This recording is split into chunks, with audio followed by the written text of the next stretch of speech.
maison bleue, adossée à la colline, on y vient à pied, on ne frappe pas, ceux qui vivent là ont jeté la clé.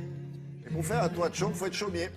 Mais ça s'apprend. Eh ben oui, ça s'apprend. Et en plus, ils sont assez peu nombreux. Donc ce sont des gens très recherchés, non? Mais tout à fait, ils sont très peu nombreux, vous l'avez dit, ils sont 80 en France. En France, nous avons seulement 80 couvreurs chaumiers pour une superficie de 500 000 mètres carrés de toit de chaume chaque année à réparer ou à refaire en partie ou entièrement. Alors, et vous avez effectivement parlé de la Bretagne, de la Normandie, de l'Alsace-Lorraine, mais sachez que dans les Alpes, dans les Pyrénées aussi, nous avons beaucoup de chaumières. En bref, vous savez, dans toutes les régions qui sont limitrophes à l'Allemagne et à la Belgique, on vient de parler de la Belgique, on revient dessus. Pourquoi? Parce qu'ils sont, on va dire, un petit peu plus écolos que nous, voire beaucoup plus, et les toitures en chaume pour eux sont complètement banalisées. C'est monnaie courante. Chez les Hollandais, par exemple, dernier exemple étranger, imaginez que 30% de leur habitation on dispose de toitures en chaume. C'est vraiment énorme. Chez nous, bon, on a l'impression que c'est un truc un peu traditionnel, mais on en a énormément besoin. 500 000 mètres traditionnel, carrés. même folklorique au mauvais sens du terme. On dit oui, c'est amusant. À tort. Bon, ça doit pas être très solide, ça tient pas la route. À tort. 40 ans une toiture en chaume. 40 ans de durée de vie avec une petite, on va dire, remise à niveau tous les 10 ans. Ça va. Et sans vous parler des bénéfices énergétiques. Quoi qu'il en soit, c'est une affaire très compliquée pour devenir couvreur chaumier parce que figurez-vous qu'en France, il n'existe pas d'école officielle reconnue par l'État. C'est quand même un truc de fou pour 500 000 mètres carrés de toiture quand même. Donc, qu'est-ce qui se passe? Eh bien, les couvreurs chaumiers s'organisent eux-mêmes et ce sont les artisans eux-mêmes qui, pour transmettre le savoir, pour que ça ne meure pas, prennent des candidats à la profession en formation en continu. Ouais. Exactement. Alors nous avons eu la chance d'assister à une de ces journées de cours.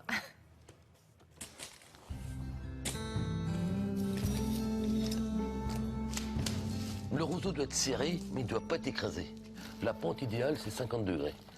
De façon à ce que l'eau s'écoule mieux, que les feuilles restent moins sur le toit.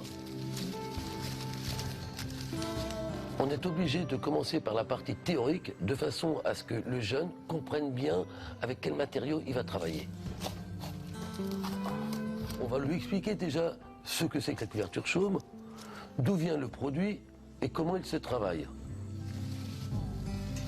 Il faut qu'ils connaissent les origines. On leur explique les systèmes de pente, calculer la pose des lattes en fonction de la pente.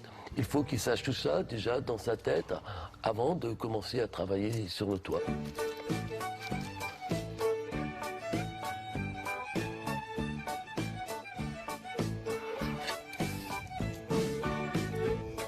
Les caractéristiques d'une couverture chaume, elle doit être étanche, avoir une bonne longévité et en plus être un produit isolant.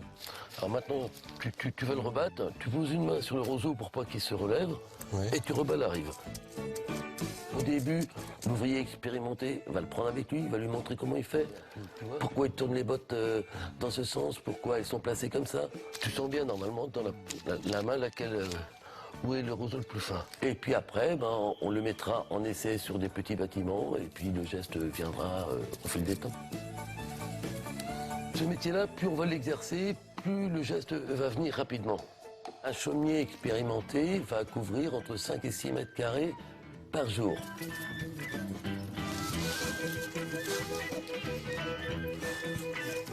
Il y a une formation qui a été reconnue d'État.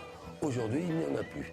La majorité des couvreurs chaumiers sont formés chez d'autres chaumiers. Le but, c'est que les barres de fixation soient recouvertes. D'accord. Hein, c'est ce qui retient le roseau.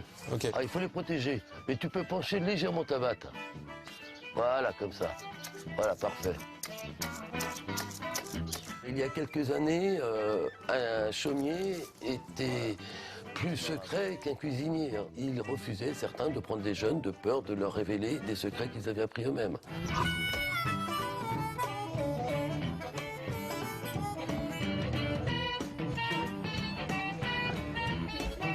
Le but, c'est de transmettre. Sinon, c'est un métier qui va disparaître si on ne transmet pas.